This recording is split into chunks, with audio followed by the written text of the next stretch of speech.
Bismillahirrahmanirrahim. Assalamualaikum warahmatullahi wabarakatuh. Pertama-tama izin perkenalan, saya Syari Afdalia dari MJ402. Di sini saya akan membahas 3 soal jawaban UAS perekonomian Indonesia.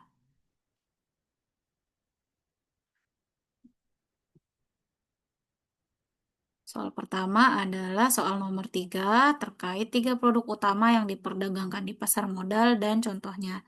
Yang pertama ada saham. Saham adalah surat berharga bukti kepemilikan atas suatu aset yang dikelola oleh perusahaan yang menerbitkan saham. Keuntungan berinvestasi saham diperoleh dari capital gain atau ketika harga saham naik lebih tinggi dari saat investor membeli saham tersebut dan dari dividen atau pembagian laba perusahaan setiap tahun dalam rapat umum pemegang saham. Adapun kerugian disebabkan oleh capital loss, yaitu turunnya harga saham, dan perusahaan tidak bisa membagikan dividen. Saham banyak digunakan untuk jangka panjang karena berpotensi menghasilkan keuntungan yang lebih besar.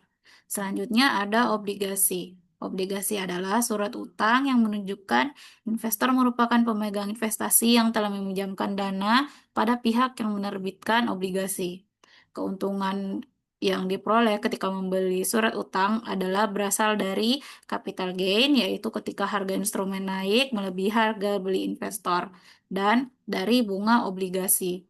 Risiko investasi obligasi terjadi apabila perusahaan tidak mampu membayar bunga dan atau pokok obligasi. Obligasi ini memiliki tingkat risiko yang lebih rendah dibandingkan instrumen lain seperti saham. Selanjutnya ada reksadana.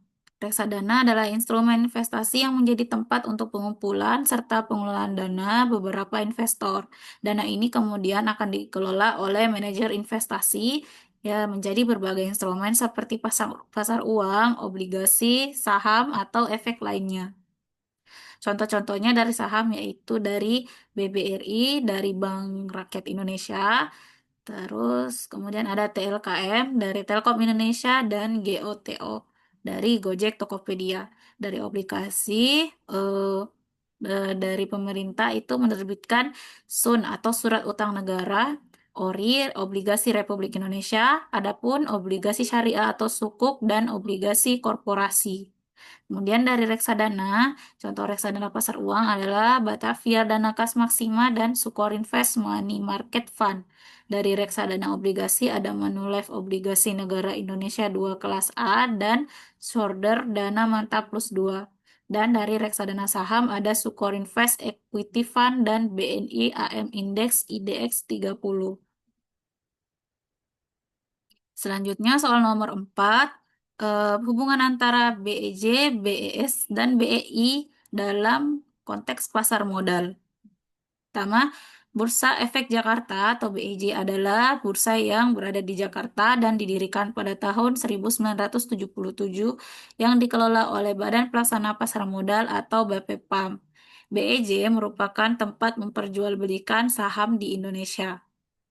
Selanjutnya, Bursa Efek Surabaya atau BES adalah bursa swasta yang didirikan di Indonesia dan didirikan pada tahun 1989.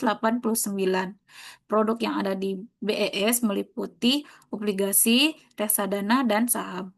Pada tahun 2007, Bursa Efek Jakarta dan Bursa Efek Surabaya digabungkan dan berganti nama menjadi Bursa Efek Indonesia. Penggabungan dua bursa efek ini bertujuan untuk memperkuat pasar modal Indonesia, meningkatkan likuiditas, dan memberikan akses yang lebih mudah bagi investor baik domestik maupun internasional. Saat ini, Bursa Efek Indonesia telah menjadi pusat perdagangan efek terbesar di Indonesia dan salah satu yang terkemuka di Asia Tenggara. Kemudian soal nomor 10, pentingnya membangun sikap entrepreneur di kalangan rakyat Indonesia. Yang pertama, memberikan kemandirian finansial, karena dengan menjadi entrepreneur, seorang dapat mencoba agar tidak bergantung pada pihak lain dan mendapatkan penghasilan sendiri. Yang kedua, dengan menjadi wirausaha, dapat membuka kesempatan kerja pada orang lain. Ya, suatu kegiatan usaha dengan skala sedang hingga besar akan melibatkan banyak orang, dan ini dapat membantu perekonomian masyarakat. Kemudian, sikap entrepreneur membentuk karakter disiplin, bekerja keras, tidak pernah menyerah, bijaksana, dan berani mengambil segala risiko. Sikap ini juga melatih seseorang untuk menjadi pemimpin yang visioner dan mampu beradaptasi dengan perubahan. Kemudian, menumbuhkan semangat untuk terus berinovasi dan meningkatkan keterampilan, mencari peluang bisnis sesuai perkembangan zaman. Inovasi yang dihasilkan akan menguntungkan baik bagi diri sendiri maupun lingkungan sekitar. Baik, sekian dari pemaparan saya. Apabila ada kesalahan dalam materi maupun penyampaian, mohon maaf. Wabillahi taufiq wal hidayah. Wassalamualaikum warahmatullahi wabarakatuh.